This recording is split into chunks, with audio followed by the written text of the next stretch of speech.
All right. All right, all right, all right. Let's see. Okay.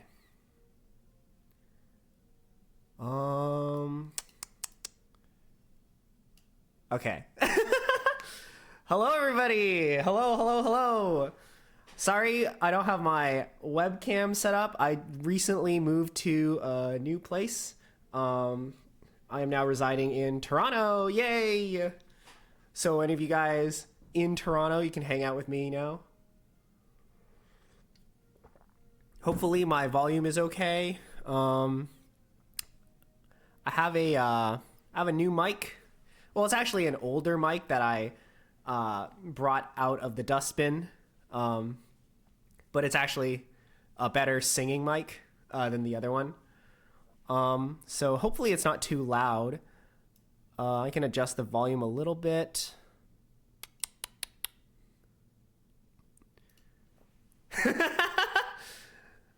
What are you talking about? I play Starcraft, bro. I have so many friends. All right, sound is good so far. That is excellent. That is excellent. Okay. I hope you guys are excited today because we're going to be casting FlashCoin Whales versus Team Name Didn't Make Tier 3s. Ooh. I think Tier 3s will be a very exciting cast for us to watch because they're all new players to CPL, and who knows what they're gonna do, right? Am I right, fellas? Am I correct? All right, let's get into the game.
All right, how's this? Can you hear me now?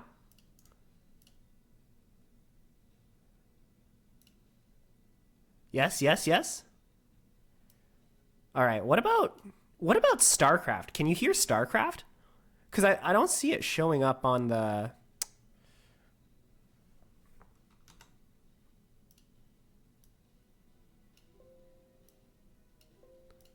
You can't hear Starcraft. Oh, this is already a disaster. Oh my god. Okay. Hold on. Let me see if I can toggle the settings a little bit.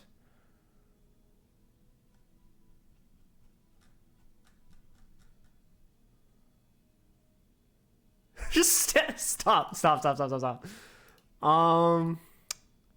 What the hell? What is going on?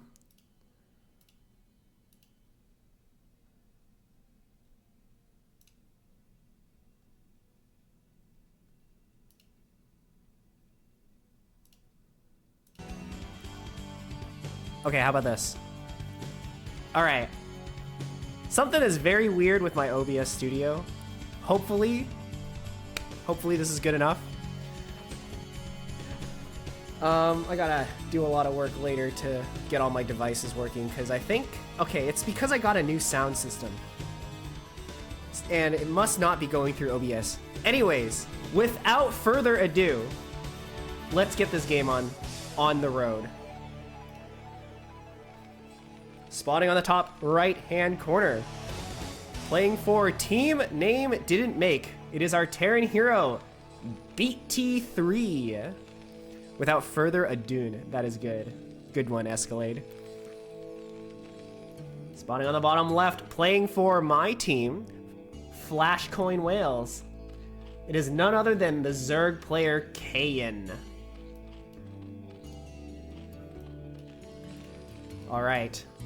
Not gonna lie, I don't know a whole lot about the T3 scene in CPL, and I think it's fair to say that the T3 scene is probably the least well-known in the beginning of a season because they're usually filled up with players who are fairly new or a little bit inactive. That being said, I kind of know who BT is because he posts a lot in CPL. I think recently, too. I see him all the time in, like, replay, Q&A, I guess just in the general discussion, asking questions, looking to improve, potentially also complaining. I don't remember too much, but he's a Terran player, and I mean, I'm also a Terran player, so I know we like to complain, right? See if they chose TVB, if not, flame them. What does that mean? TVB?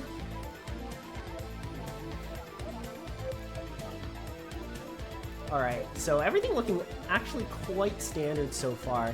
The Terran putting the barracks a little bit close to his base. So normally when I play Terran, I like to put my barracks around here, just because when you are playing against mutas, you typically want turret coverage in your main, near your production, at the ramp, and at your natural.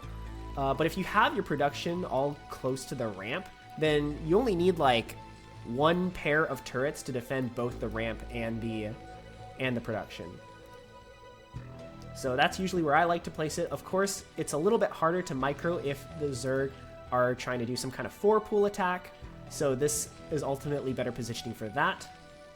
But we see that the Zerg player is in fact going standard and will be scouted first by Terran. Oh, TVB. All right. Top versus bottom. Let's see. Oh, they did host top versus bottom. Look at that. No flaming for these two players, Escalade. You can't underestimate our CPL players. But I'm gonna turn the normal colors back on because I think these are perfectly fine colors. We have a little bit of light pink going on the bottom right, and some nice dark green for our Zerg. Personally, I really like the color green. I think green is sick. I love playing green Zerg in Starcraft 2 because it makes the Banelings look awesome. So already we see a bit of a deviation from what we would normally expect Zerg to do. We're getting a third hatchery very, very quickly, even before layer. This could mean a lot of things in, I guess, more high-level games. In high-level games, an extra hatchery this quickly could be very, very greedy. It could be like we're planning to make a lot of lings, so there's extra larvae. But here, I mean, we'll see, right? Like, is this part of like some concocted plan that we cooked up in the labs? Or is this just we have 300 minerals, so we're gonna take a base? 973 busted versus Terran. You're so right. Yo, Terrans will never expect a 973. Meanwhile, what is Bete doing? We're getting a factory with vultures? Hello? What is this? Terran versus Protoss? And are we gonna get a starport as well? Is this 111? Are we gonna 111?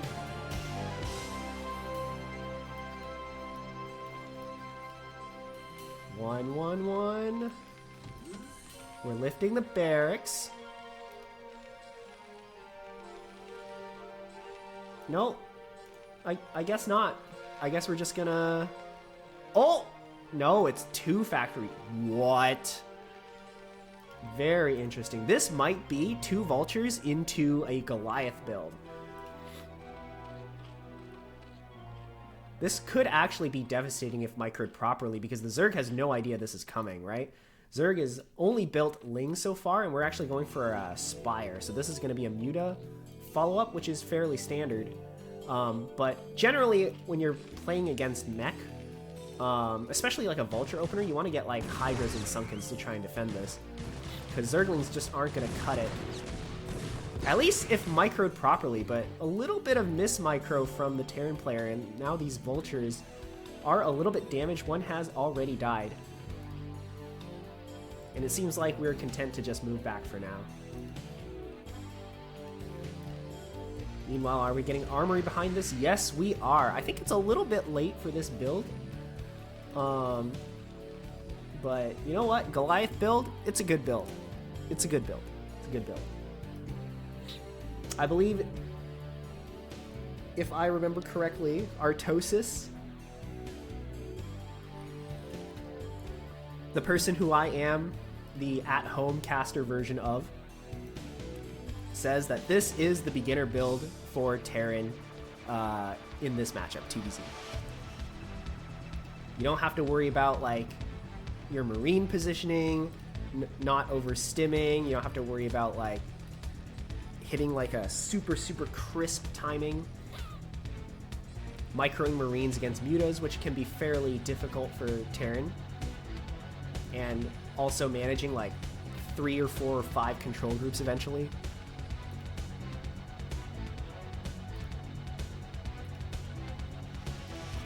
Interestingly enough though, the counter to Goliath is just more Muta. Well, actually, it wouldn't be a count. It's unfair to say it's the counter, but a fairly common response to the Goliath build is to just get like a ton of Mutas, like a buttload.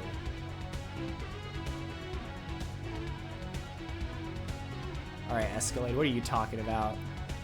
Just because I mentioned Artosis, I'm becoming a boomer. He still streams and he's still active. What are you talking about? What are we saying? Alright, so the Goliaths have started to get pumped out. We are on 4 factories currently. No +1 being researched, but range is on the way. So one of the Zerg responses to this is to just keep building Mutas, man. Just never stop building Mutas and just try to win the Muta versus Goliath fight.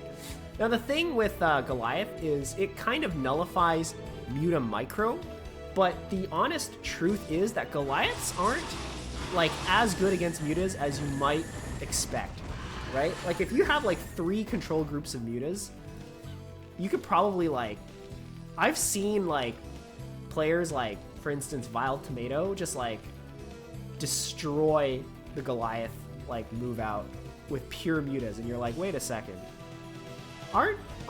Isn't one supposed to counter the other? I guess that's just not really true. So we saw those Mutas dive in a little bit. I don't think they really did that much damage though. 1 kill, yeah.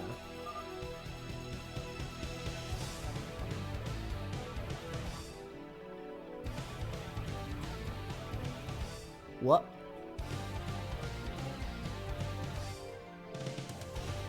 What? Did I miss something?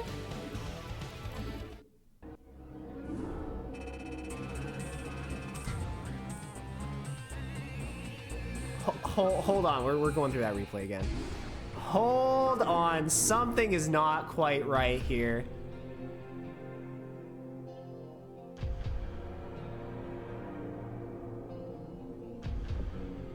What is going on? I just gotta make sure.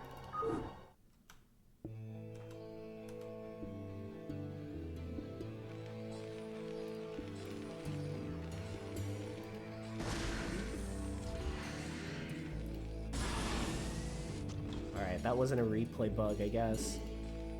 Okay, we just saw that there were so many Goliaths that we just didn't want to play anymore. That's, you know what?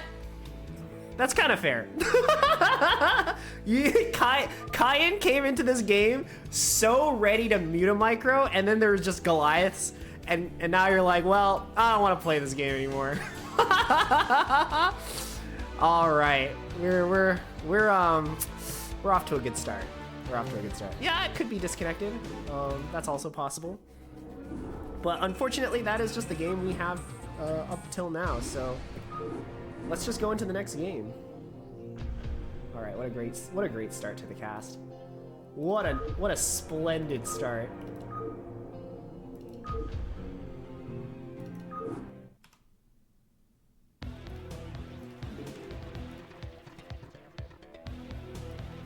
All right.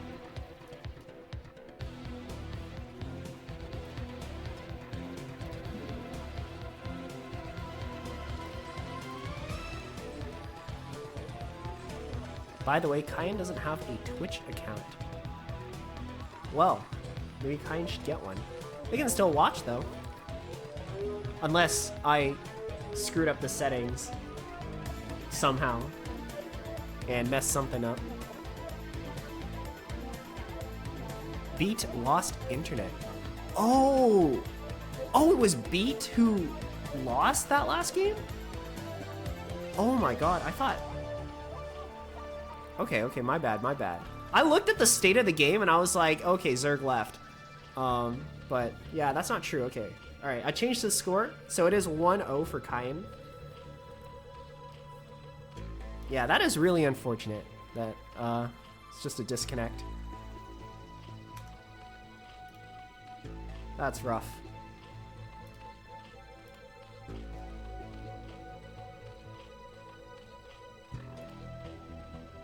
Flaming Kayin, you should be ashamed. I apologize, Kayin. I don't know. I just looked at the state of the game and I was like, Zerg leaves. Like, okay, listen. You dived in with the mutas, and then immediately after the mutas don't do any damage, the game ends. Like, you can't. I don't know, bro. Like, it couldn't have just been a coincidence that the mutas dive in, get one SEV, go away, and then the game ends, right?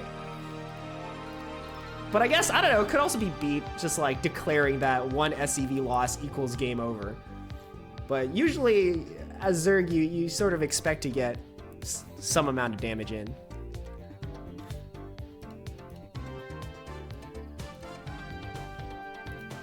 Alright, Zerg's scouting in the wrong direction. Terran, in his infinite skill, scouts in the right direction. Once again, we're building our barracks a little bit close to our base, which at this MMR shouldn't really matter, so... Unless Kayin just shows, like, beastly muta micro, which, you know, they might.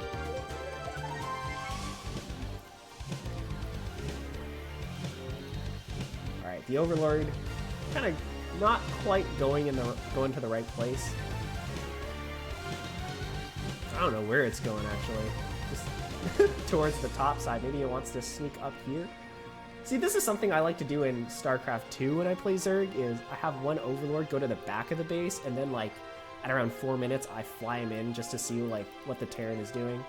But generally, I feel like Zerg in Starcraft 1 don't really need to do that, because they can just scout with the drone at first, and then no matter what happens, they're gonna go muta. Even if Terran just goes like mass anti-air, because that's just how the game works. Alright, triple hatch once again, but the third hatchery is gonna be inside of our main. Mutas are gonna be a little bit late because of the third hatch, but we're gonna have more larvae and more units and more stuff to work with in general. So ultimately, it is a valid option for a build. We killed the SEV that was running amok in our base, but Terran is not afraid. They are just going to go and expand. Always, always, always be expanding, never not be expanding. Unless you're Terran, then you just stay on 2 base for forever. So the same build is going to be played from our Terran player. It's going to be the factory, the barracks, potentially a second factory after the second vulture. But already we're setting our first vulture out on the map. I like this a lot. A little bit of a deviation from our last game. Zerg sending their Lings up to scout as well, but with good Vulture micro from the Terran player, he shouldn't take any damage. Zerg responding with a creep colony. This is quite damaging to the Zerg's economy, but you need it to defend the Vulture if you didn't go Hydra.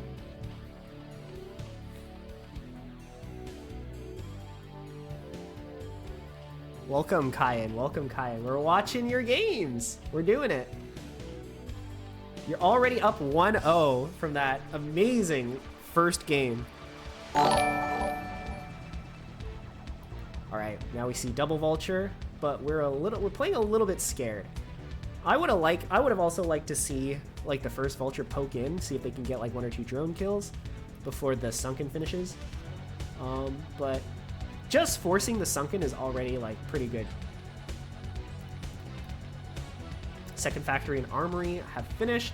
We're getting our armory a little bit earlier now, which I think is the correct move. Maybe Bete originally wasn't quite doing the build order correctly, but we have now since fixed that. And we are now doing a much more optimized build order. Goliaths are already starting to come out. The Goliath range is starting to be researched. We only have 3 Marines, but soon we will have some mechs instead.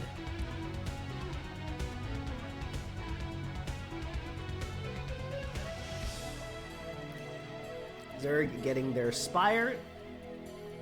So these two players, I guess because the first game was a bit of a disconnect, they probably just want to do the build that they did in the first game, just because they didn't really get a chance to see who would win.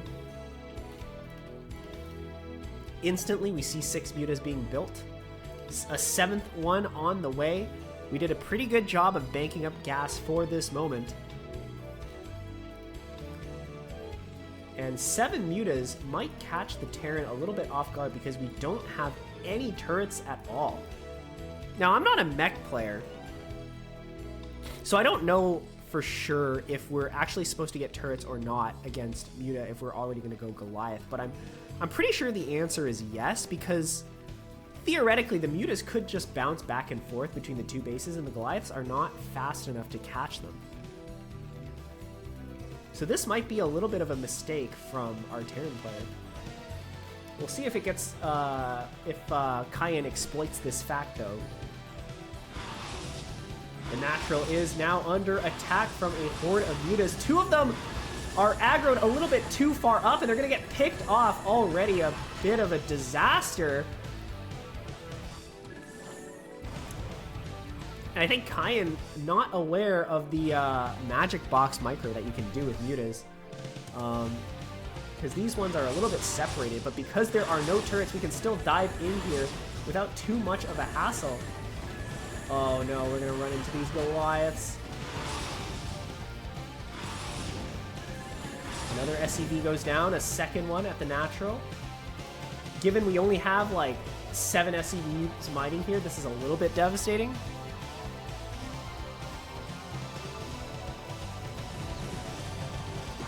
Oh, meanwhile, we catch these vultures. Good move from Kayin. But what we really need right now is another base.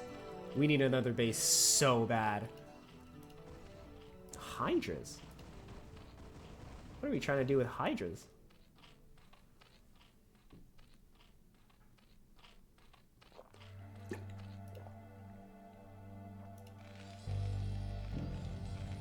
Oh, it must be to counter the Goliath move out.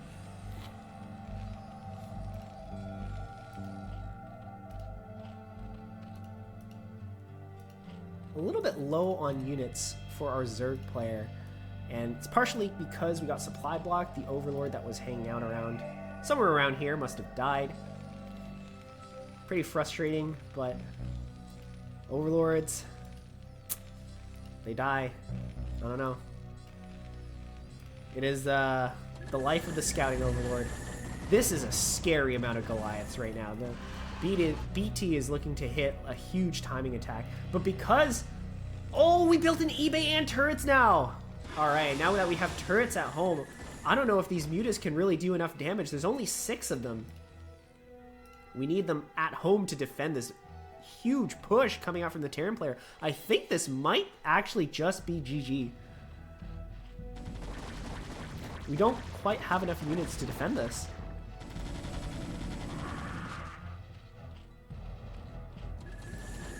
More Hydras have just popped, but there are so many reinforcements on the way.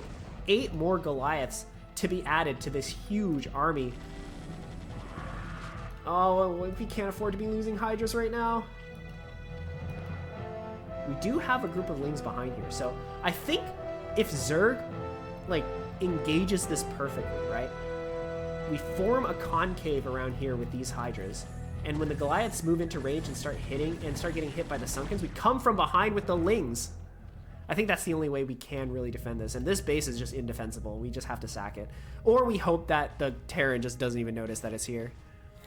Which, I mean, that's possible. We're not going over there. Oh, ooh. It's not what we like to see. I think this could still, we could maybe still hold if we concave well enough. We actually have quite a lot of Hydras. Like, this is a healthy number of Hydras that we got here. Like, if we force the Goliaths into like a conga line here, we can still defend it. Of course, this game is automatically over if Terran discovers we have a base here and kills it. But if the Terran just doesn't do anything and just sits here... Oh no, why are we moving out? This is not it. Terran might be sensing weakness in the Zerg. I think he's just gonna move in and kill him. And now we have 2 siege tanks with siege mode finished. The counter to Hydras. And I guess this is why a lot of players choose to go mass muta against the Goliath build.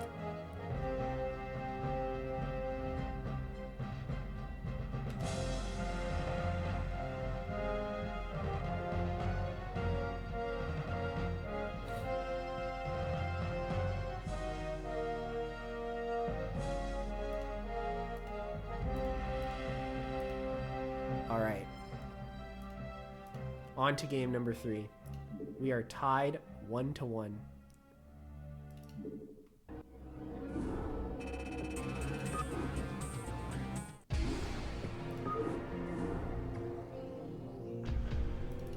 On to the next game.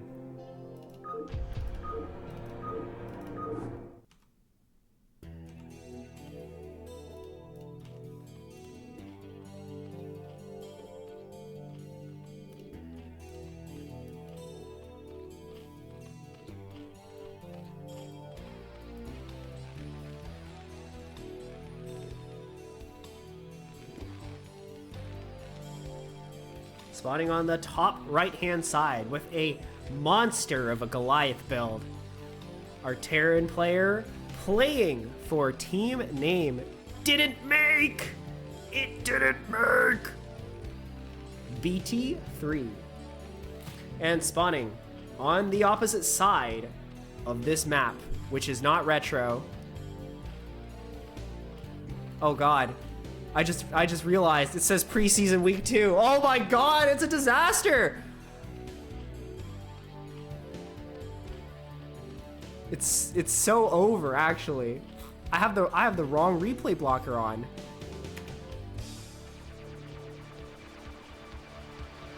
All right, guys, please ignore. Oh my god, no. I have the wrong replay blocker.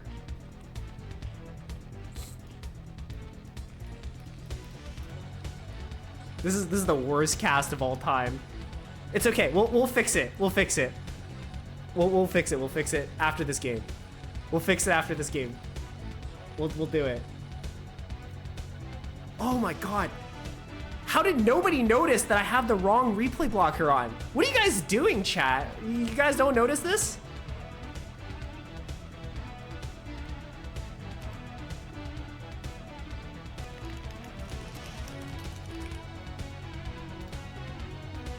It's been a little while since I casted, guys. This is just the preseason of season 12. Oh, you're lying to me, Escalade. You would have told me immediately if you knew. If you noticed, you would have told me immediately. I know. You also didn't notice. Oh my god, I need Soju. I actually need Soju immediately. Your left ear's loving the cast? Is my mic only going through the left ear? Because that would be really funny.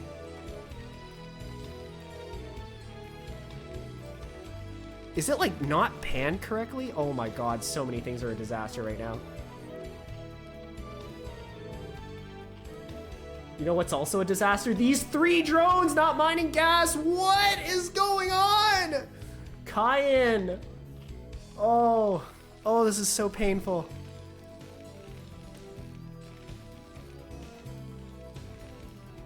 This is a mistake that we definitely can't afford right now. All right, good. Okay, drones.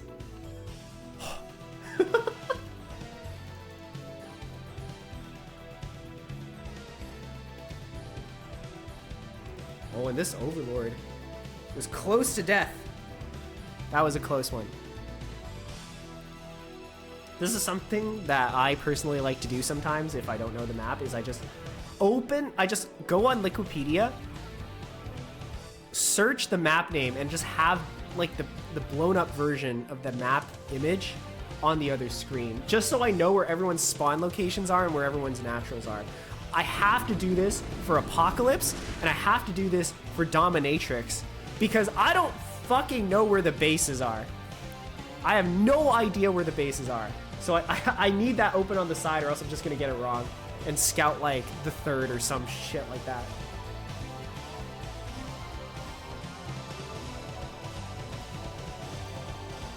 So both players kind of going for the same opening once again. Just kidding! It's a Hydra Den from Kayin. Looks like we're not super confident that we're going to win in a straight up standard Muta game. Judging from the last game, I can't really blame him. So now we're going to do something a little bit sneakier. Going for the Hydra Den, possibly a 2-base Lurker all-in. This is very, very, very scary. Especially for new Terran players, like... Especially for me, I hate Lurkers. Lurkers are the worst, most frustrating unit. Like, even more than the Defy... Actually, is it more than the... Let me think about this. Alright, so I hate Defilers because they make units under the orange cloud literally invincible. Like, it's actually insane that in StarCraft, it's just nothing can damage it. Like, you could have 20 billion Marines and not one of them would damage a Lurker under Darkswarm, or anything under Darkswarm for that matter, except for Sunken Colonies and buildings for some reason. This game makes sense. Okay, so that is true. But Lurkers are more frustrating because at least you can see the Darkswarm. At least when it goes down, you can move away. Sometimes there'll just be a Lurker, like 3 Lurkers just burrowed somewhere fucking random, like here. This Vulture just immediately died. It like, it just moved out and Giga died, and it does not see the Hydras, most importantly. So I don't think Terran actually knows that this is coming. Anyways, I was complaining about Lurkers. Sometimes there's just fucking 3 Lurkers like right here, and I like scan here and here, and I decide to A-move here, and they all die while I'm macroing. Oh, the amount of times that that's happened.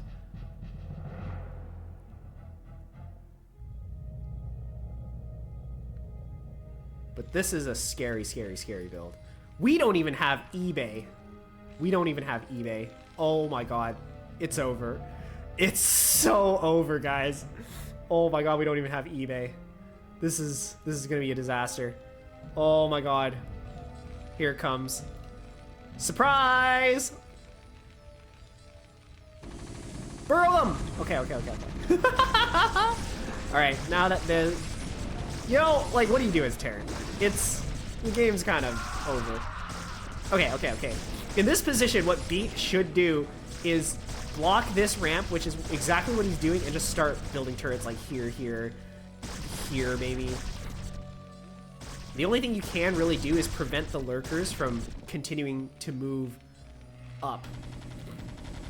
All right, we've moved into the mineral line.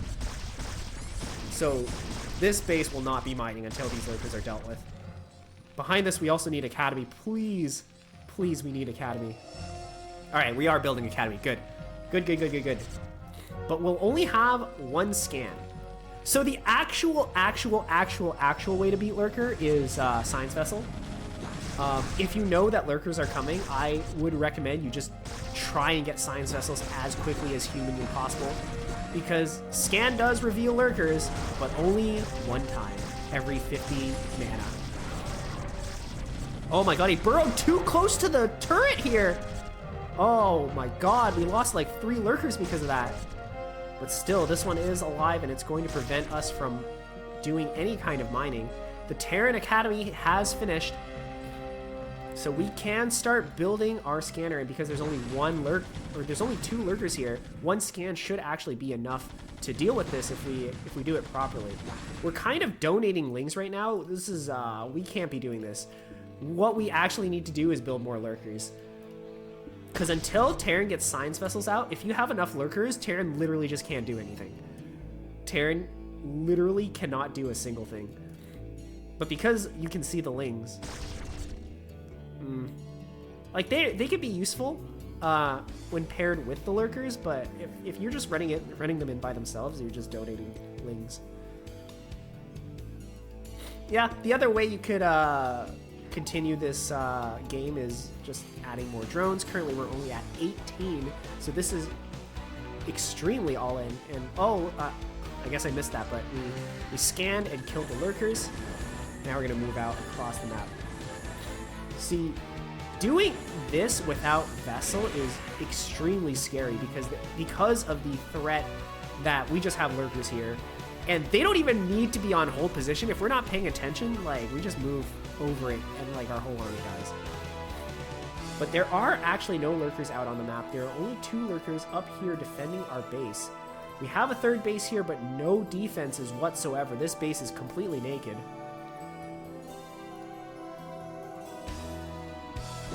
A little bit of a lane counterattack. If we can get this siege tank, it'll 100% be worth it. Oh my god! They got distracted attacking the comsat. That's so sad.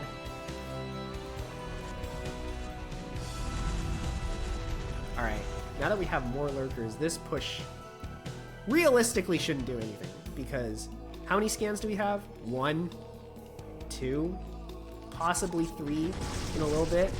Oh no, we're moving forward. Ooh. No, the only way to engage this is to very slowly and methodically move up with the tanks when you scan, or just have them sieged and scan forwards. So this is actually quite good for Zerg, assuming we don't lose everything to a move command or rally. Assuming that doesn't happen, this is actually pretty good for Zerg. Like, we're 24 to 28 workers. Terran has not mined from this base in a very, very, very long time. Meanwhile, we have this base, which still has not been scouted. And Terran, the only thing they can really do is just sit on this hill and like watch for Zerg moving out. 2 more tanks are on the way, but still no vessel in sight. We need Science Vessel. Science Vessel is so important against Lurker. Missile turret is detection, but unfortunately, the detection range is limited enough that you can't push with missile turrets. In fact, this turret might just die to this. Ooh, yeah. Good pickoff from Kayin. This is so frustrating as Terran. Oh my god. Alright, we scan. Killed 1 more lurker. Oh, save these ones. We're moving a little bit too far back, so generally you just want to move lurkers out of siege range. Like, preferably like the minimum distance for a tank, like a little bit past the maximum distance for the tank to hit it, and then burrow again. You want the Terran push to be as slow as humanly possible. Because realistically, all you're doing at this point is delaying until you have Dark Swarm. Because Dark Swarm is the only thing that really beats this. You can delay until Dark Swarm. Alternatively, you can just delay until you have enough Hydras to kill everything. Currently, this number of Hydras, I don't know about this number of Hydras. We're going to need a lot more.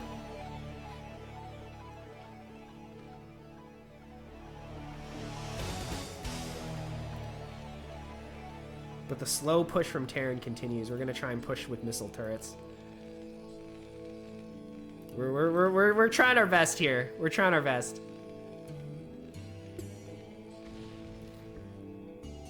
Oh, wait, what happened? We just canceled out? Why did we cancel?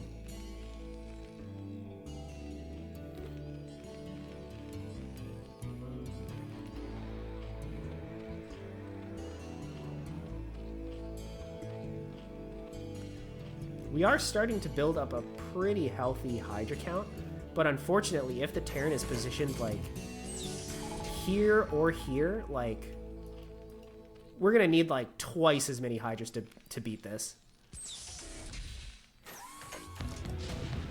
Ultimately, what both players need desperately right now is tech. Oh, we're gonna try and pick off this tank. We're coming actually in from multiple angles, but the Hydras on the left side were on move command. The Hydras coming out from the front are on a click, so they are going to pick off 2 tanks, but 2 tanks for the cost of like 20 Hydras is not worth it, and that might actually be GG. It might be GG. It's kind of over now. We probably have another scan for this, and yeah. That is all she wrote. Good try from Kayin and well played from Bete with a killer build.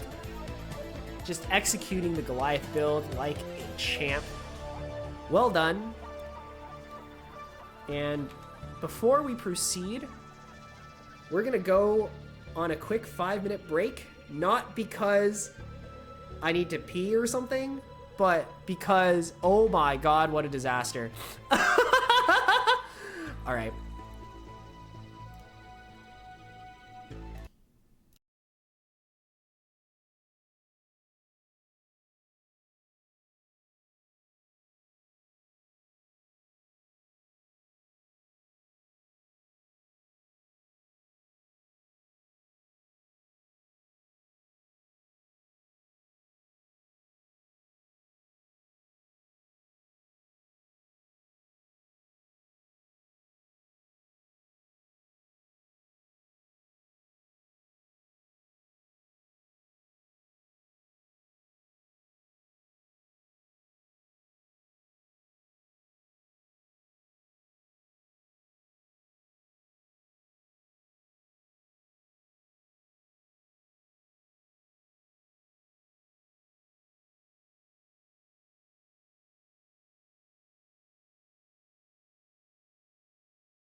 Okay.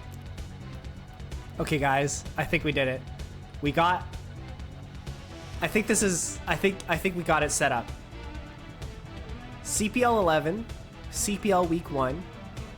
My 3 map choices are still Retro, NDO, and Apocalypse. We're just gonna... We're just gonna not even use that. Fuck it. Because this is Deja Vu. Alright. Okay. Back to this screen. Oh! My CPL preseason scoreboard isn't on the other screen. Hold on.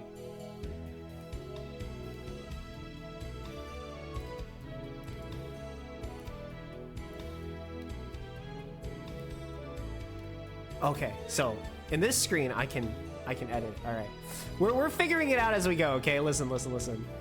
This is the first official week 1 cast. Okay, we can't expect your CPL cast to be perfection. You have to expect them to be a complete disaster, I guess. I guess that's what you can expect from me, your host, RiceHat.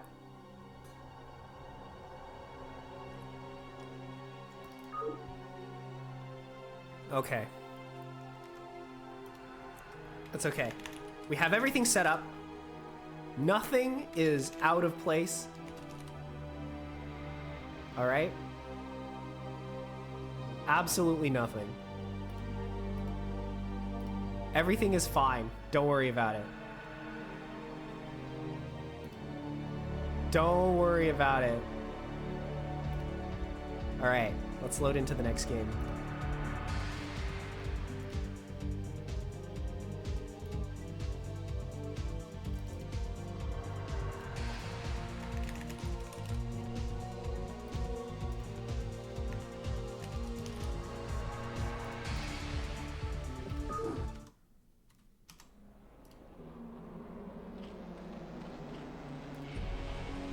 All right, look at that. And we are totally on Radeon, not Deja Vu. But you guys didn't see that. Spotting on the top right-hand side, we have our Zerg player, who goes by 2 names, actually. In this game, our Zerg player is known as Eager, but on Discord and on CPL officially, they are Jarl. Oh yeah, get that Nordic pronunciation just right. Jarl. Spawning on the top left. I did say bottom right, right? For Zerg? I said bottom right. Right? That's what I said, right? Yeah. Yeah, I probably said that. There's no way I said something stupid like top right. Anyway, spotting on the top left, we have our Protoss player, the man, the myth, the legend, Chad, playing for team name didn't make. Chad is an absolute baller name, by the way. And 100% the type of name you would expect a Protoss player to have. Already we are scouting with our first pylon. That is already a little bit different from what you would normally expect a stock standard Protoss to do. Normally you scout up after the gateway or the forge, and that is usually good enough. Wonder if Jarl goes for what their build was against me in practice. What kind of build does he like to do in practice? So far, everything looks pretty standard. I expect a forge to be coming up soon. That is correct. I heard someone in FlashCoin Whales say that Protoss going for forge into 2 cannons is the training wheels of Protoss. Because I guess 2 cannons just defend everything until like Zerg gets into like 973 territory. But if if Chad normally goes for the aggression. That's not what he's doing right here. He's going for a forge. Meanwhile, Zerg also. You said Jarl usually goes pretty aggro in your practice games against him. We do see him go for a pool first, and these two lings are going to be heading across the map. But nothing super aggro so far. Nothing super aggro. Two lings, of course, is an actually negligible amount of lings. Unless you're playing ZVZ, then it's a disaster if those two lings are in your middle line. But two lings, they're not going to be anything. They're not even going to get past the halfway point of this cannon into the Protoss base. Now this wall, I have to say, it's a little bit funky. I am not a Protoss player. In fact, the last time I tried to off-race Protoss, my opponent, who was a Zerg, my wall had like 3 holes in it, and they just flooded through. Like, it's like I plugged 2 of them, and there was a 3rd hole. All right, it didn't quite work.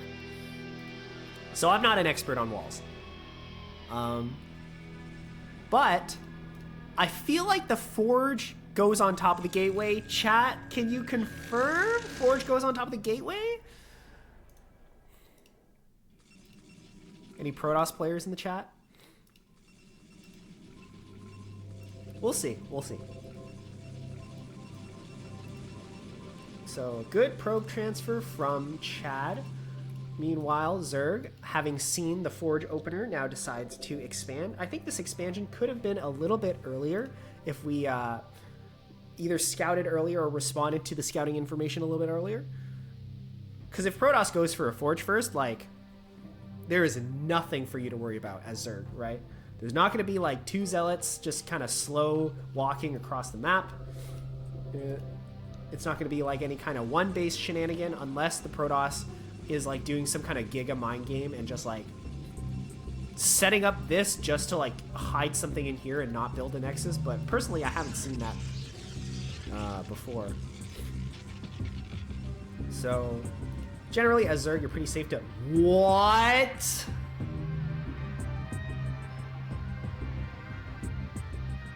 What? What the fuck cannons? What the fuck cannons? Oh my god. Guys, it's the training wheels. Alright. The Protoss is playing with training wheels, but the training wheels are in the wrong place. Oh my god. I have not seen anyone do this in StarCraft 1 for like, since I was playing like, I don't know, like fastest map possible when I was like in high school. I have not seen this. I have no idea how this is gonna turn out. 2 cannons defend like everything, by the way. And Zerg not going for a Hydroden. No Hydroden from the Zerg. Mutas are unbelievably bad against cannons unless we have like 9 of them. Then we can kill 1, I think. Maybe 2 if there are no other units. But the amount of cannons that I think we're planning on building here is gonna be a lot more than just these 2, because I have a feeling we're gonna slow push into this base, and it's gonna be a scary time for Zerg.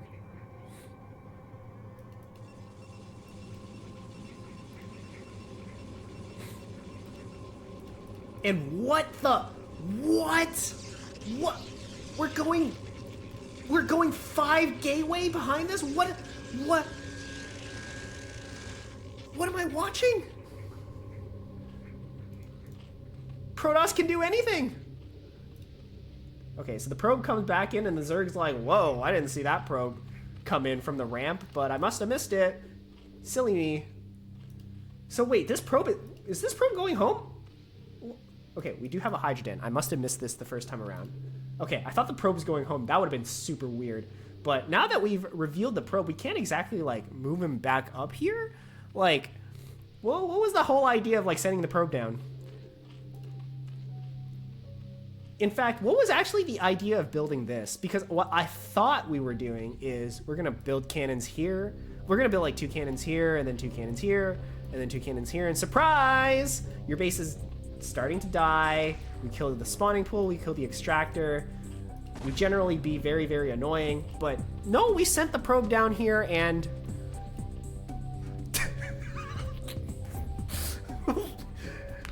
Guys, I'm so confused.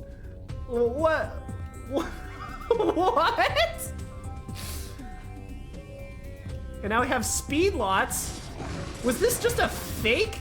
But the Zerg didn't even scout this. Zerg has no idea this is here. That might as well not even be there. We're not playing against Terran. They don't need all this space to build buildings. The only thing that these cannons can do is if Zerg built mutas and they rallied to like here or some shit, like the mutas will fly over this and die. That is the only thing that I see come out of this. But look, we have like 12 zealots like sprinting across the map. We have a lot of Hydras that they're gonna run right past and go straight into the main. We're targeting the spawning pool. That might be a dead spawning pool. Oh my god, are these cannons here to defend the zealots from the Hydras? Oh my god, this Protoss just has more wrinkles in his brain than I do. I think that's actually what's going on. The Protoss just has more wrinkles. Like, he's just smarter than I am. And with that, Eager leaves the game. No GG.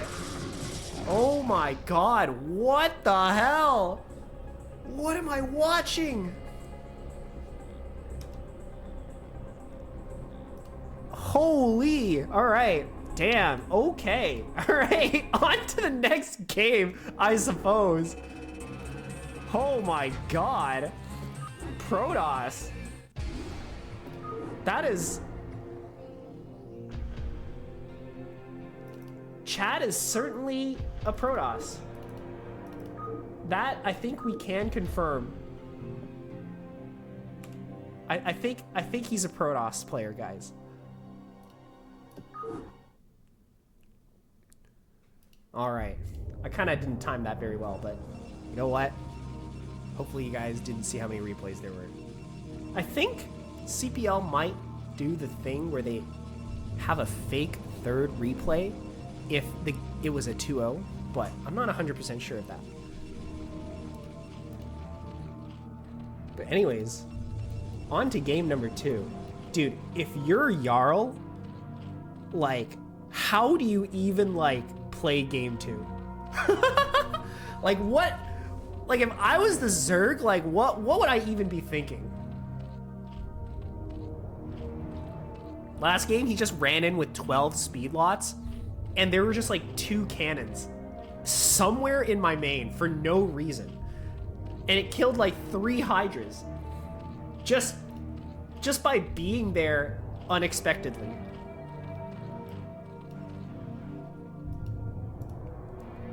Like, what? How do I even approach this game? Honestly, I think what I would do, but okay, you can't 9-pull as a response to that, because like what? Like, Protoss did Forge first. Like, what am I gonna do? Like, try to run past the Forge and the wall that potentially has 3 holes in it? Like, I guess I could get like a couple lings in their base, but that doesn't necessarily counter the Protoss doing that unless like I send the lings after the probe to prevent the probe from building that. But ultimately what killed Jarl wasn't necessarily the cannons. It was just the surprise 12 speed lots, like Corsairless build that Chad was actually doing, minus about 400 or so minerals for the pylon and the 2 cannons in his base. So I don't know what you do as Zerg. 973, I guess? Like, if Protoss wastes 400 minerals with like 2 cannons and a pylon in your base, it should theoretically just die to 973. 100% scouting failure? You don't scout your main base as Zerg. Like this ain't no StarCraft 2. Sairless just needs Sunkens. That's true. That is true. So, yeah, you know what? It is true that Jarl died more to the Zealots. Way, way, way more to the Zealots than the weird cannon. So, we just need to build Sunkens, and we just need to build more Hydras.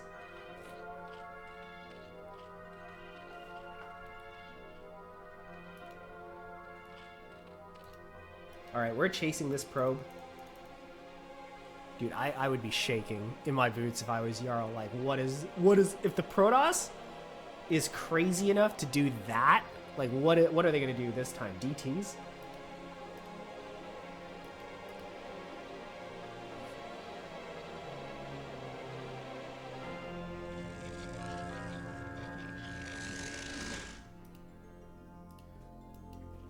That is true. Jarl is playing this pretty calm. Is this hatchery offset? Like, I feel like this hatchery could be here. I'm not 100% sure. But 3 hatch is, in fact, the correct response to forge. That is actually not, if I recall correctly, that's not what we did last game. But it is what we're doing this game. So, good adjustment from Jarl. Very good play.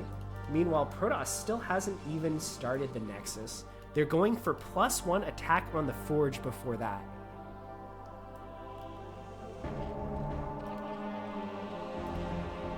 Probe still scouting around. Inside the Protoss base, we have 3 gateways producing. So I think Protoss is playing some kind of mind game right now. He's going to suddenly come out with like a ton of slow zealots when the Zerg is just completely not going to expect it, because we do see that it's a cannon here at the natural, right? Like if we switch to Zerg vision, we don't see the Nexus, but we sort of imply to ourselves, if that's the correct term, that there is a Nexus there, because this just looks totally standard. But instead of spending 400 minerals on a Nexus, we spent all of our money on this and this. Cybercore. Interesting. Interesting. Interesting. Interesting.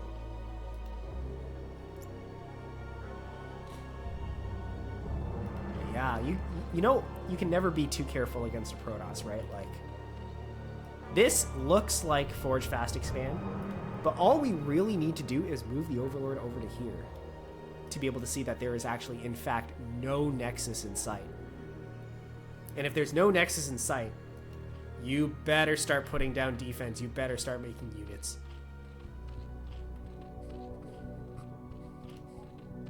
Zerg, meanwhile, has no idea this is going on. Sorry, you're right. Not imply, assume. We assume that there's a Nexus there. That is the correct word.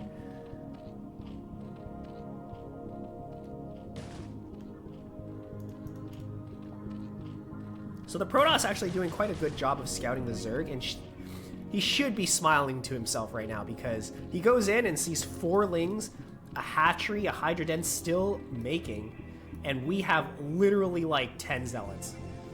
Oh my god. Is Chad gonna wait until Zealot speed finishes? Oh my god. I think this build is not quite... I think Chad cooked this up in his own brain, like... No, we're not gonna wait to speed. We're just getting speed, and we're gonna move out right now. And Eager should have spotted this. The Overlord saw it, but did Jarl see it? That's the real question. And look at this weird path that we're taking. Where are these Zealots going?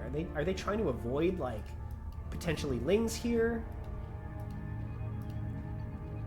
I think Jarl did in fact see that, because we're building nothing but Hydras right now. We are only building Hydras, and a Sunken as well. And these Zealots are going to come in and attack the 3rd base. The 3rd base should in fact fall, because there are only 3 Hydras defending and no Sunkens anywhere in sight. Where are the rest of our Hydras? They're just sitting in base. This base is just gonna fall.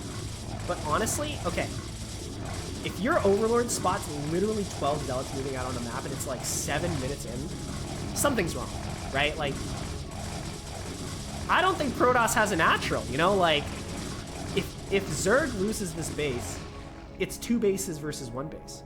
All we really need to do is survive. Ultimately, that is the question, though, because, oh my god, we have speed now. Like, can we actually live through this? We only have one sunken and a handful of hydras. The SimCity doesn't quite look good enough. These zealots are targeting down the sunken, and it looks like it is going to fall. These hydras are not being microed. Their backs up against the hatchery. And it is GG. Chad with the absolute Protoss monkey plays, going for 2 speed lot attacks in a row, ripping our poor Zerg apart. Well done. Well done. Well done. All right. So it looks like team name didn't make, leading this race 2-0 for the tier 3s. And we are now at the final set of games for this particular series. Looks like this cast is going to be a little bit on the shorter end, but that is okay because it was very, very cursed, so I'm okay with this not being super substantial. Next time we're casting, it's gonna be like way more professional, like as professional as my preseason cast, hopefully. It just so happened that my preseason cast was on my old setup and this is now a new setup, so everything is potentially in shambles.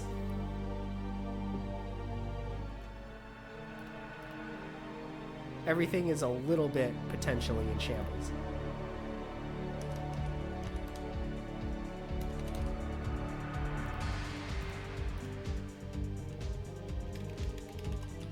But up next, we have our final series of FlashCoin Whales versus Team Name Didn't Make.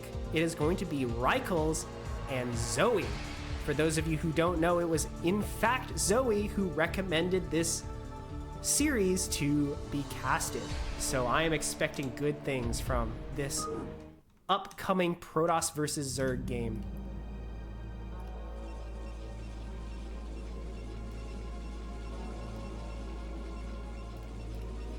Spawning on the top right-hand side, we have our Protoss player playing for Team FlashCoin Whales.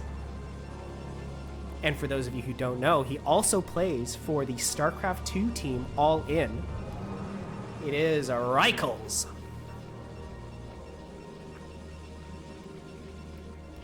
And spawning on the top left-hand side, we have the recommender of this here series of games. It is none other than the Zerg player playing for Team Name Didn't Make. It is Zoey. Zoey.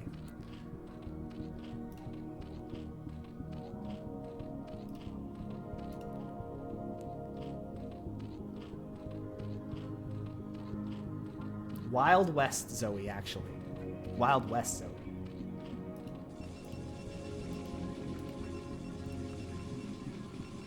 So it's going to be another Protoss versus Zerg. And I wonder if the Protoss is going to pull those same types of shenanigans as we saw in the last game. Because, oh boy, did the Protoss pull shenanigans last game. Cannon, like 1 pylon, 2 cannons hidden in the main of the Zerg, and for what reason? Just a surprise! Your Hydras were chasing my Zealots, and now a couple of them died to my cannons. Surprise! Gotcha!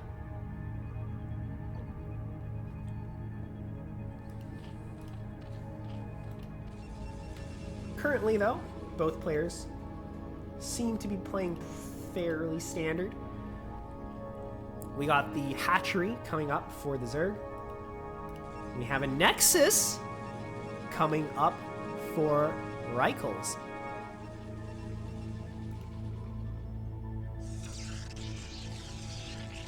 And a cannon as well. Let's see if we're gonna get training wheels, actually. I think so far, no. Only 1 cannon? That's not quite enough training wheels, I think. That's like a Stabilizer wheel? No, that doesn't make any sense. Why would you only have one wheel? Alright, 2 lings are out and they are not going to be chasing the probe. So if we don't have any more lings, which we do, but if we didn't have any more lings, this probe could just go into your main and build a pylon and 2 cannons. That's apparently a thing that can happen in this matchup.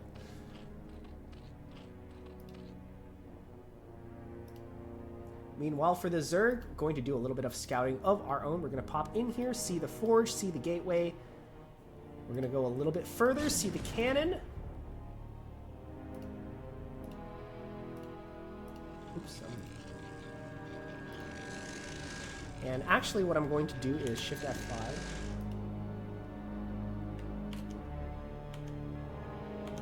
Wait, was it shift F5? Or is it shift tab? Oh, it is shift tab. Okay, sorry. What I'm gonna do is shift tab so that it's red versus blue because those colors are so similar. They're like the same color. Holy Lord.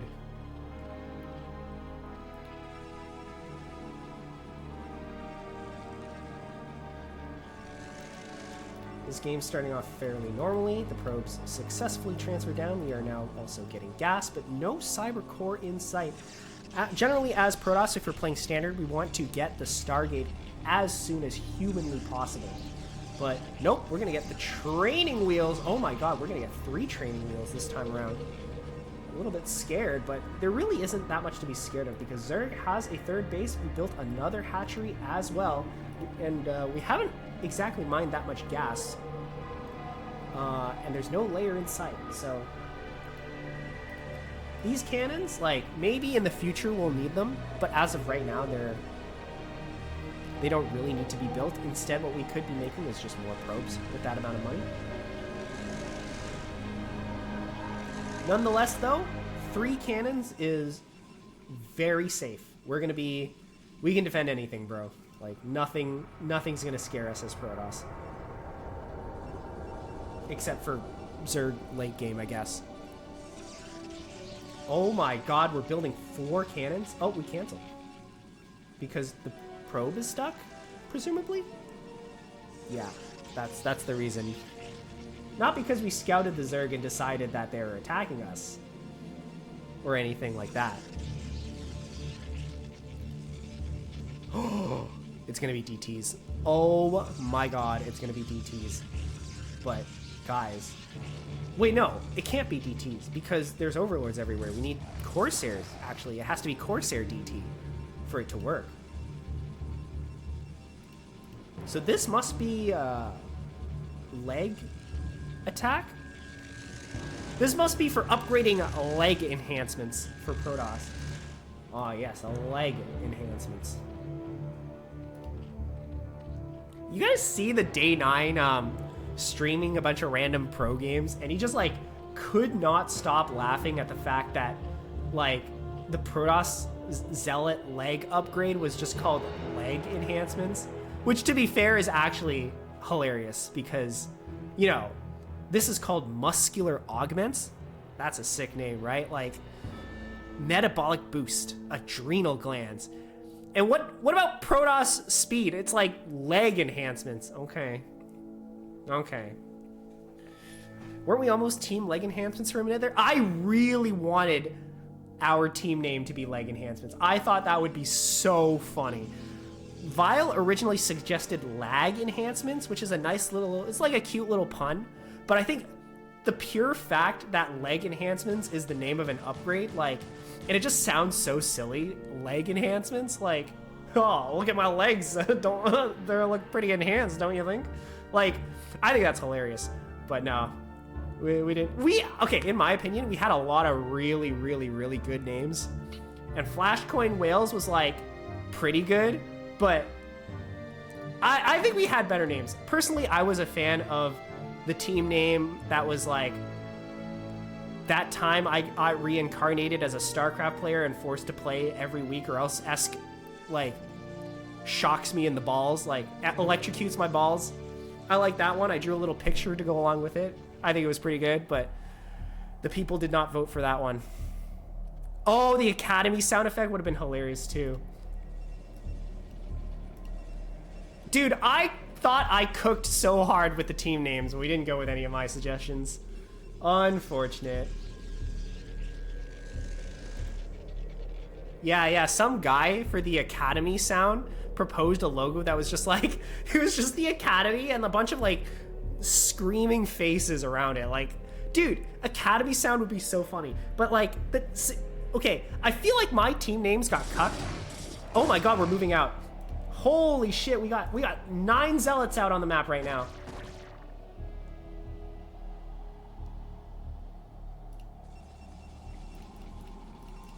So it looks like it was in fact a speed lot attack, which of course, right? Like Zerg has overlords everywhere. There ain't no way we're gonna do DTs without Corsairs.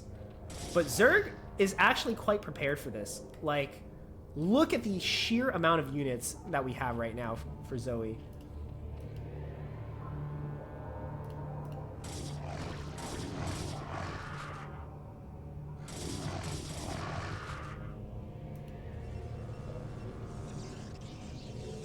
Sheer amount of units. 2 more hatchery coming up nicely. We're gonna need that for macro if we're going mass Hydra later. But yeah, anyways, I feel like my true intentions for the name got a little bit muddled in the vote because, like, when we were voting, it wasn't like Team Academy sound, right? Like, that wasn't the original name proposition. The original name proposition was actually Team like that was the actual name, and I wanted the casters, which I guess includes me, to say that, but unfortunately we did a little bit of simplifying and we just called it Academy sound, and that sounds a little bit lame.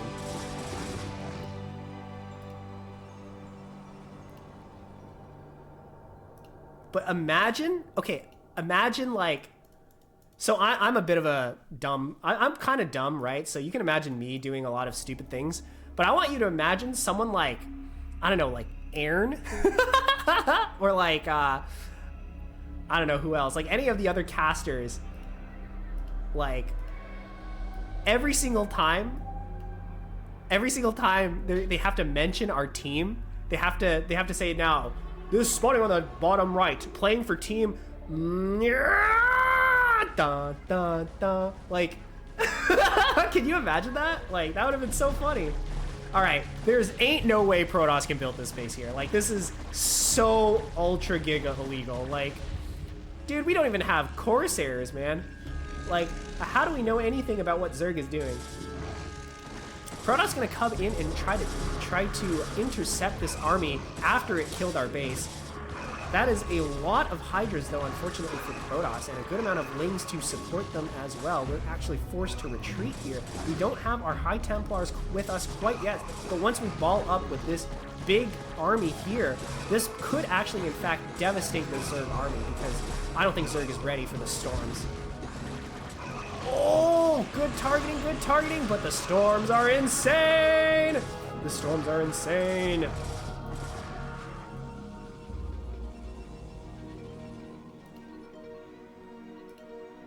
And we're already making an Archon.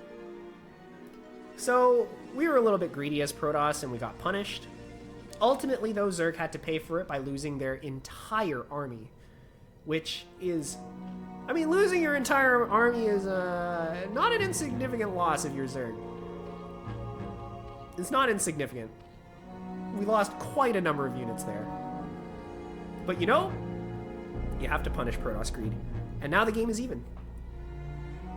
It would have been nice if we could have somehow escaped with that army. Maybe if after sniping the Nexus we immediately left. But apart from that, this is not a bad move from Zerg. Oh my god, if we can kill this Tide. Oh! Good sniping. Wow. Zoey is on point with the Templar sniping this game. If we could do that like in every fight, we just like roll over the Protoss. The true power behind the Protoss army is just the storms at this stage of the game. Like, and for like the rest of the game probably. Until you have like Mass Reaver. Then then everything becomes about like the Reavers. But until then, the Storms is the real like power behind your army. This army does not quite have Storms, so it will die to a huge number of Hydras. And we're trying to retake this base again. Hello? We have a base here. Why are we retaking this one? Oh my god, these Hydras are going to try to escape, but they're going to be intersected by the Protoss army once again. But Protoss has no Storm. So this fight is actually going to be fairly even, I think. Maybe if we don't micro the Hydras at all, then the Protoss will come out on top. But even still, like, that was a trade. It wasn't just a complete stomp.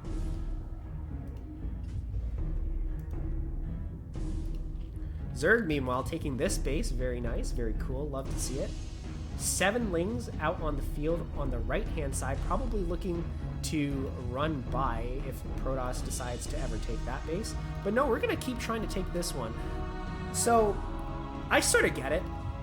Like, this base is actually quite tempting to take because if you can secure this base and build like 10 cannons here, you just get this base for free. Kind of.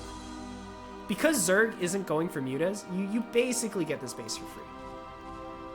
Right? Like, what's Zerg gonna do? Upgrade Overlord speed and drop? Like, that's not gonna happen. We already have a Reaver out on the map. Protoss prepared for the late game, and the big storm on the Hydras.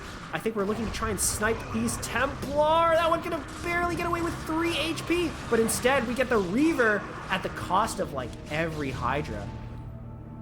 Oh my god. We are trading out armies this game. This mid-game has been, like, just total chaos. Overlord goes down for the Zerg. The 7 Lings that were originally here, I think they maybe wanted to join the fight, but did not quite work out for them. Now they're going to be harassed on the retreat. Zerg rebuilding their army. This is actually quite big. So it's going to come down to how well Protoss storms and how hard we miss micro trying to move up to kill the Templar. All right, first storm comes on a small group of Hydras. Second storm also lands fairly nicely, but not quite well enough. Now the Protoss army is forced to retreat. There just isn't quite enough units for Protoss to sustain in this battle, and the storms were not quite good enough to compensate. Meanwhile, it's crazy probe transfer coming along, but now we have 5 cannons at the ready. But is that going to be enough to defend this many units? Well, I guess we're about to find out because Zerg is in fact going in. First cannon falls. These Hydras are a little bit stuck trying to kill the gateways, and that might have cost Zerg this attack because Protoss will defend after only losing 2 cannons. And now Protoss can reinforce with Dragoons, but this is still a pretty scary amount of Hydras. 3 cannons can still beat this if we micro a little bit poorly. We are making 3 Lurkers and attacking with the rest of these Hydras.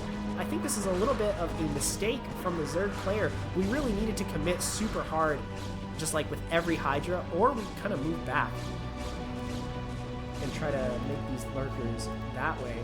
5 Dragoons just kind of randomly out on the map. I expect these to die pretty soon, but maybe not. They might actually just kill these Lurkers who are not burrowed. Burrow! Okay. 12 HP, 1 shot away. Observer comes, sees the Lurkers, and now these 2 Lurkers are probably dead. Oh my god, this Reaver actually just crawled his way from the base up to here. I think the technical term for this is raw dogging. Normally you would shuttle the Reaver across, but I guess the alternative is to raw dog and just crawl him over. So good job picking off these 2 Lurkers with this Reaver. This Reaver might actually be the Protoss slow push idea. And unfortunately, Lings are not that good against Reavers. Wait! We just shot our own Reaver. Oopsies. Yeah, unfortunately, Protoss is just kind of trickling units in. That doesn't quite work at this stage of the game. This sort of parade push is something that you see that's fairly common in like Starcraft 2. If you're like a Terran, you just like set all your rally points across the map and push in a giant parade. In fact, you even see that in Starcraft 1 if you go like 6 factory, you reset your rallies to like the place where you want to attack. But generally at this stage of the game, especially when you don't really have a big army anymore, you don't really want to just kind of send units out piecemeal. You kind of want to muster your forces and go for a big attack. Because Protoss ultimately has the better army when together. And if Protoss just kind of has like little bits and pieces of army here and there, Zerg can just kind of collapse on it and do stuff like snipe the Templar, snipe this Reaver. Like, these are expensive units. Lings and Hydras are cheap, they're expendable, you can just like throw them away. But Reavers and High Templar you need to save.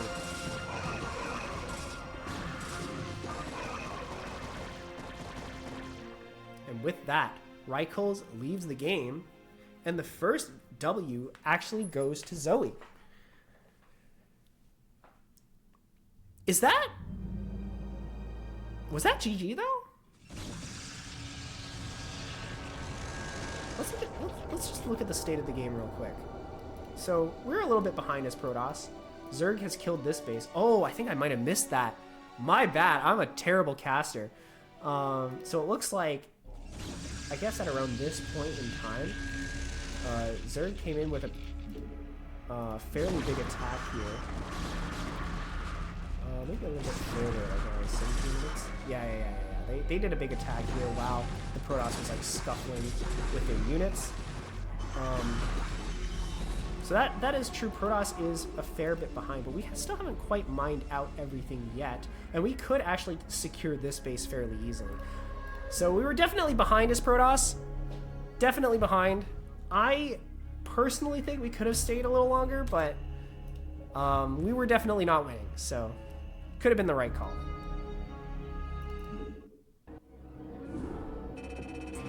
Probe count says it all? Yeah, maybe. Yeah, I do agree with you. Like, Zerg is definitely ahead. But I feel like at this MMR, a lot of things could happen. You know what I mean?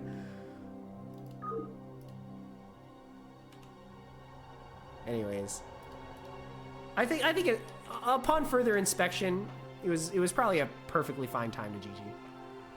We could have stayed a little longer if we really had a lot of hopium, but at this point, it would have been a hard win. It would have been pretty hard.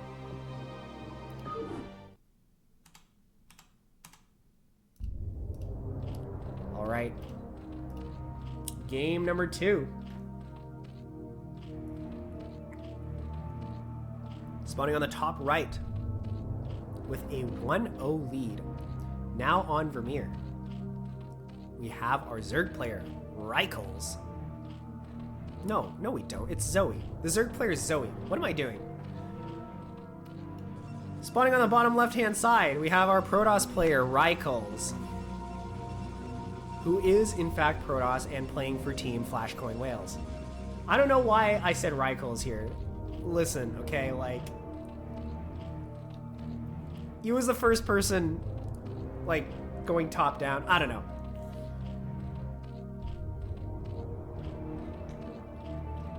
I don't know, man. I had a long day today. Honestly, I think that last game, if Raikkles just didn't try to go for that base, like, the game would have actually been quite different, because Raikkles could, in fact, fight the Zerg army, like, head-to-head. In fact, I actually think for quite a while, Protoss actually had the stronger army. But because our expansion was so out of the way, like, Zerg just sniped it several times before we even had a chance to respond to their attack. The only way we can sort of make that base work is if we have it hidden, like if it's like a hidden third, but obviously it's not hit, like if a hidden base, if the Zerg scouts it, they just kill it, right? So after the first time the base dies, you just plant your base somewhere else. either that, or you just have complete map control. And if you have complete map control, you can literally expand wherever the hell you want. Unfortunately for Protoss, neither of those things were true, right? Like, we didn't have complete map control and we weren't trying to hide it. So I think that was ultimately the Protoss mistake that lost them the game, essentially, right? Like, yeah, we can talk about, oh, like, you know, Protoss, we didn't make enough probes, we're not macroing well. That's all fair and good. But ultimately, like, the decision to take the base over there, assuming the macro stays the same, like, I think that would have made for a much more even game. Not to say that that game wasn't, like, pretty even, but, like, you know, I don't know if, like, I don't actually know, like, who wins between these two, but it definitely, like, Protoss would have a much better chance if that happens. You know what I mean, right? Chat, you get me, right? So everything's still staying pretty much the same as last time. Zoey coming in with the drone to scout. We're going to see the Nexus. We're going to see the Pylon. We're going to see the Forge. We should know that we are safe from everything. And if I were Zerg, at this point, I'd just take a base. I would just take my third. That is, in fact, the standard response to Forge Fast Expand, is to just get a quick third hatchery. Which makes complete sense, because what are you going to do? Build a Zealot with your Forge? That doesn't work, right? What are we doing? What are we doing? Is this probe gonna proxy something? Raises eyebrow.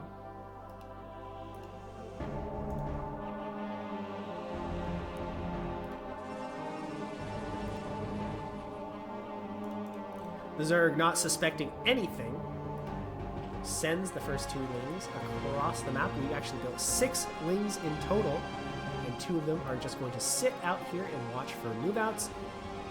These Zerglings have the very, very, very important job of alerting the Zerg General, or Cerebrit, of any impending attack, which they will definitely not do, because it is 100% up to the Zerg player to be watching these 2 lings and babysitting them.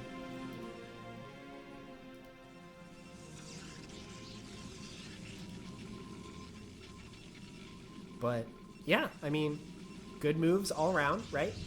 Assuming we're watching these 2 lings, we should be able to see any move out that the Protoss does. And at this point in the game, like, if we see Zealots come out, we just reactively make lings. That's the correct term. We reactively make lings. And if we don't see anything move out, we just drone, right? We drone, we take more bases, we accelerate our economy. We continue with whatever normal build order that we're doing, which in this case is actually fast Hydras, so we don't necessarily need to be droning, unless that is exactly what we're doing right now with this drone.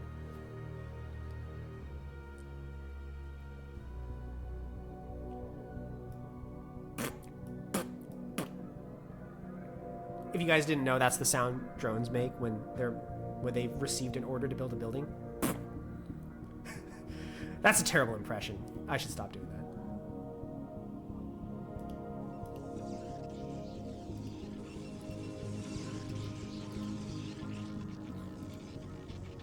So we're actually building a fairly large number of Zerglings. This is potentially because we're afraid of a random Zealot move out.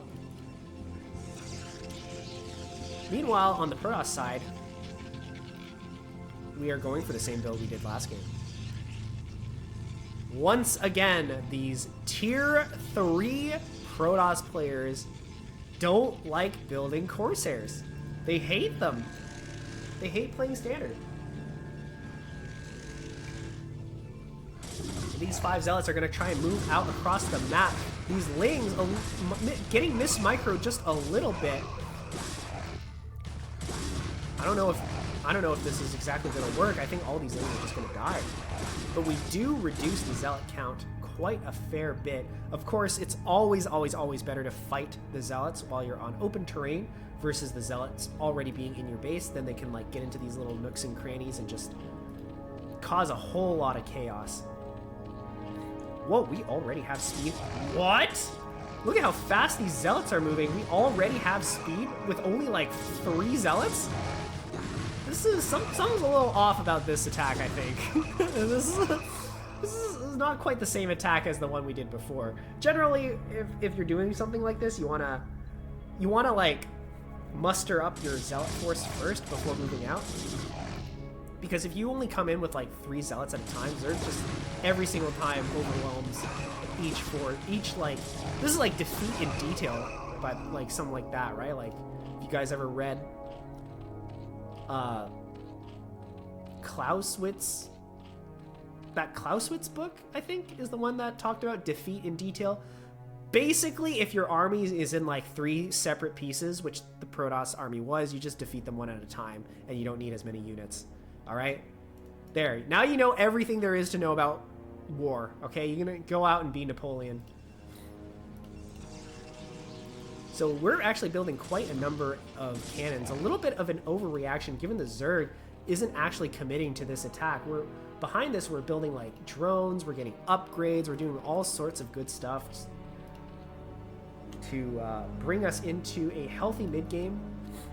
And this little move out from the Lings managed to scare two cannons out of the Protoss. So this is pretty good, pretty good.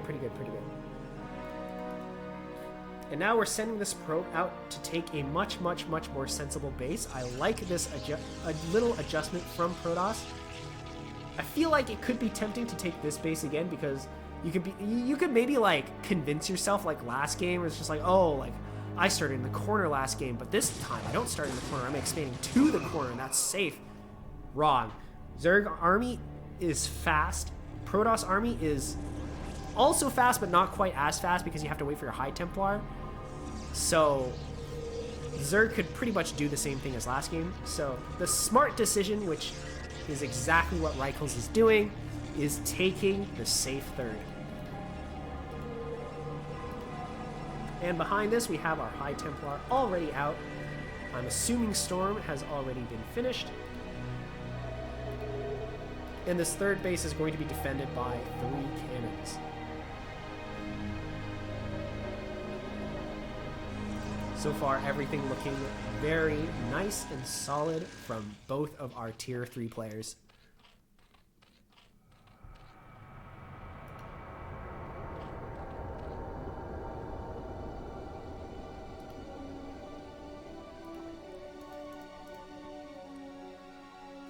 Zerg Overlord speed has in fact finished. We don't need to worry about DTs or Corsairs, none of which the Protoss is building. Instead, as Protoss, we are adding 4 more gateways. We're looking to build a huge army and just come in like a wrecking ball. That I wanted to use a different term here. I think the term I actually wanted was a bulldozer, but for some reason I said wrecking ball. Yeah, Miley Cyrus, right? Well, if anything, our wrecking balls, it's these 2 Archons, right? Like, look at how big and bally they are. A pair of white balls for the Protoss, the 2 Archons. A third Archon. Did we just merge 2 Templar with like high energy? No, I think no, it was the 2 lower energy ones. God, if we... That would have been so painful. You know, I think he merged 2 low energy Templar. I refuse to believe he merged 2 high energy ones. But look at this. We're moving out as Protoss. We feel strong right now. We have Archons. We have Speed Zealots. The Zealots have +1. Of course, critical upgrade against the Protoss, or against the Zerg, sorry. Because that does, in fact, mean they 2-shot Lings. But we don't have an Observer. Just because we don't have an Observer doesn't mean we can't kill Lurkers, because we can still damage them using Storm Templar. Unfortunately, one of the Storm completely missed, because obviously we can't actually see where the Lurkers are. We can only really guess where the spines are coming from. And now this army is a little bit trapped here.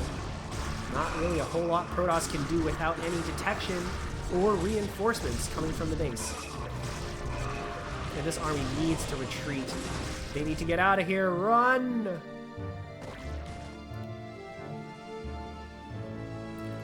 I think Protoss slipping a little bit on the macro, allowing Zerg to catch up in supply, which is something you never want to see if you're Protoss.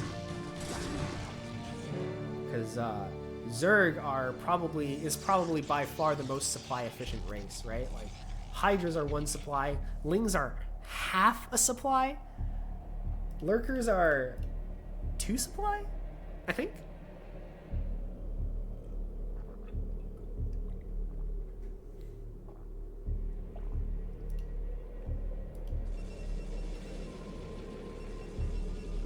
All right.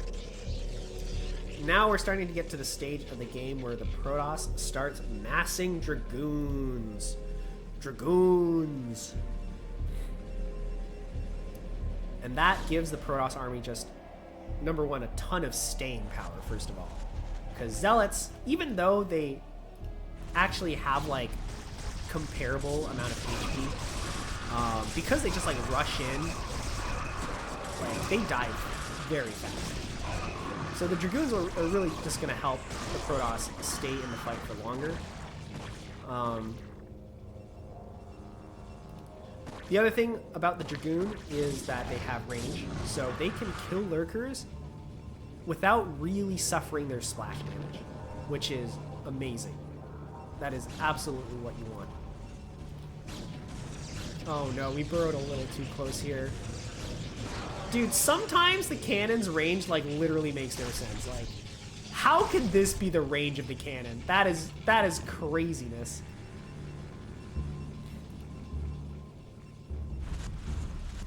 Zerg being very methodical with its lurker placement. These two are a little bit too far out, but fortunately for the Zerg, they are very well spread. So as you saw, one storm is not able to reach both of them.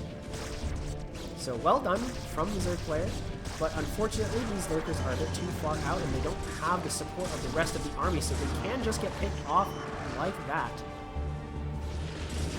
Good storm from the Protoss, gonna catch quite a number of Hydras, and this is starting to develop slowly into quite the fight.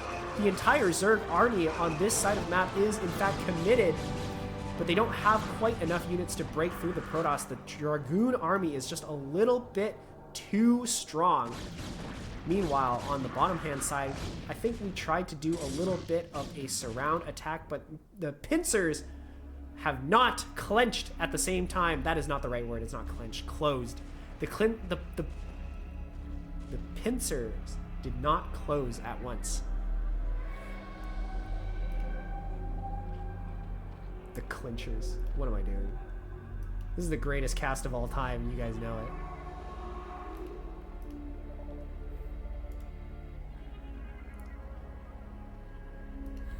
So both the Zerg and the Protoss have a very healthy economy going on. Neither of them have really been harassed that much. There's been a good amount of fighting in the middle of the map, but no real economic damage from either side taken.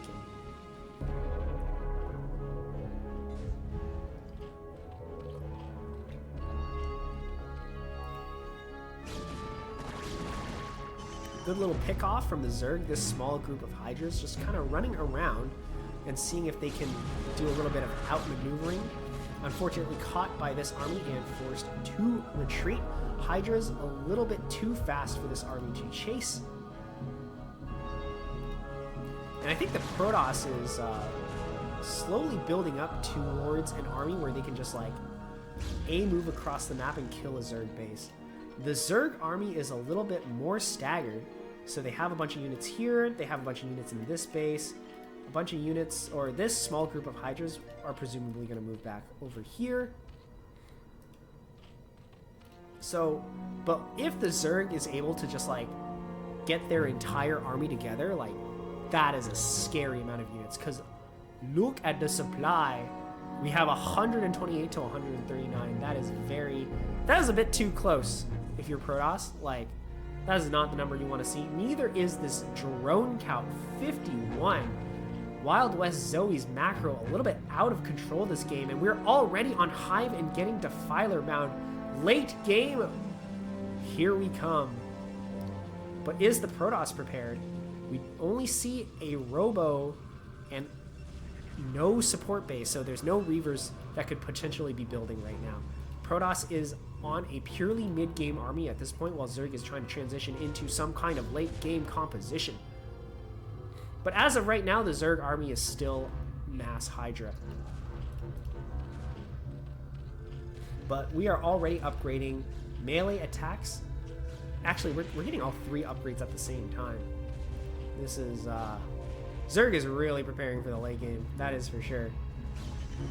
But even before that is allowed to happen, we're starting to move out across the map. Look at the amount of Hydras that Zoey built. This is a crazy huge army. But still, Zerg has to be a little bit careful. We have a High Templar here with 1 Storm. Wait, where did that Storm come from? Maybe another High Templar down here died. But this Zerg army is a little bit out of position. This group of Hydras all gonna die to 1 singular Storm, and the group of Hydras up here gonna successfully dispatch of Protoss's northern force. But unfortunately down here there are 3 High Templar and they all have Storm. Oh my god, huge Storm on these Hydras. They are actually forced to morph into Lurkers. That's a pretty smart move from Zerg, especially since we have all this money and all this gas. And oh my god, Protoss not paying attention. These High Templar are vulnerable, but not vulnerable enough, I suppose, because these Hydras end up paying with their lives. 3 high energy High Templar are sniped. This is definitely painful for the Protoss, and I think they're slowly going to lose this war because Zerg is on 4 base, going to be 5 soon, and Zoey's macro is starting to get completely out of control. We're sniping more of the Templar here. A lot of these Templar have a lot of energy, and they're just going to die before any of their storms can go off. Zerg doing an amazing job of keeping the High Templar count in check. Protoss going to try to move forward. We do have an observer here that can see all of these Lurkers, but look at the amount of Zerglings coming across the map. That is the Dragoon's weak spot, is in fact the Zergling.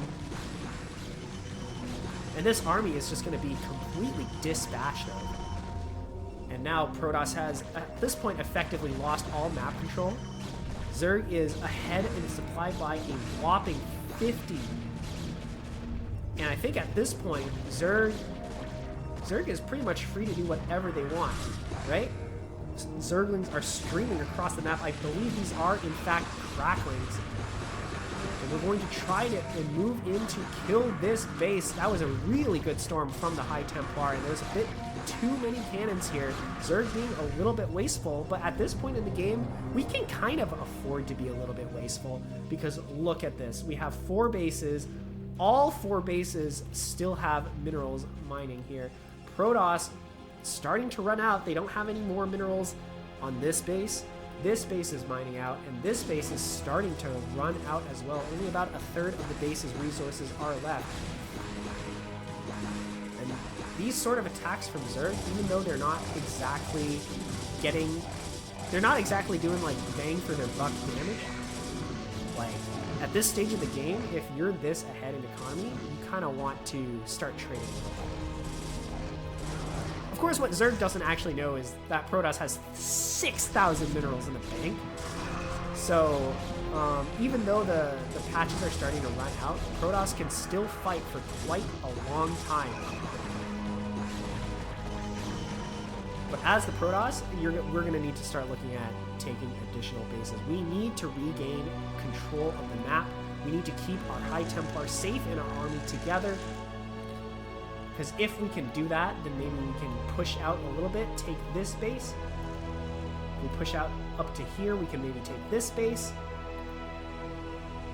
Like, that is ultimately what you want to do as Protoss. You can't just let Zerg run away with the game like this. And run away Zoey is, because our macro this game has just been on point. A small group of units moving up to try and engage the Zerg here. Zerg just kind of has like a couple stragglers here and there. So those are good pickoffs. But the Protoss cannot afford to lose any units at this stage of the game, especially not a High Templar. Another one goes down. These Zealots also go down. We can't afford to be losing this. And GG, Raikkles. Game number 2 falls. And Zoey takes this 2-0. And ladies and gentlemen, I think that is the end of that.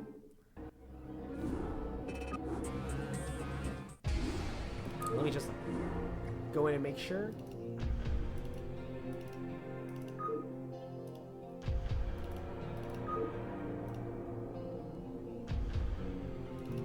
Unfortunate that our tier 3 players not exactly faring so well this week, but that just means that the coaches, in my opinion, need to work a little bit harder and prepare our tier 3s a little bit more so that we can do a better job next week. Of course, all players played well. We got some pretty good, like, pretty solid games. Some of them were kind of like goofy, like the middle 2 games, I have to say, were a little bit goofy. But ultimately, well played to all the players, and congratulations to the tier 3s of Team Name Didn't Make, sweeping the floor 3-0. Well done to them.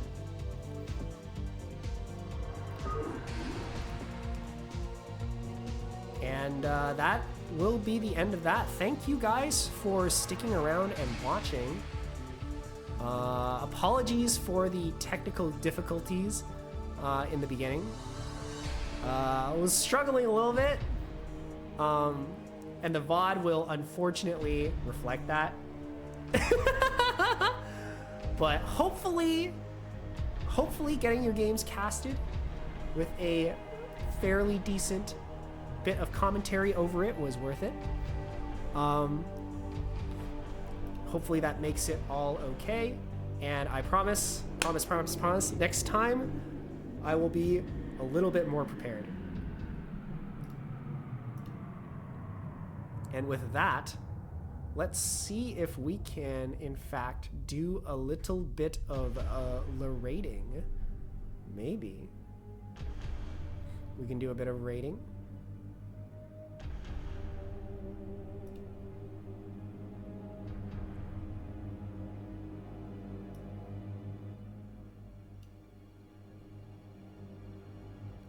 Why don't we go watch Crossy? You guys know Crossy, right? He's playing a little bit of fastest 1v1 practice. Doing a little bit of that. Wait, no, that's not Crossy. That's Cross TV1. That's a different player.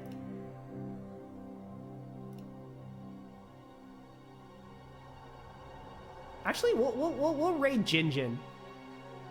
Jinjin's playing right now. We'll go see what he's doing. All right.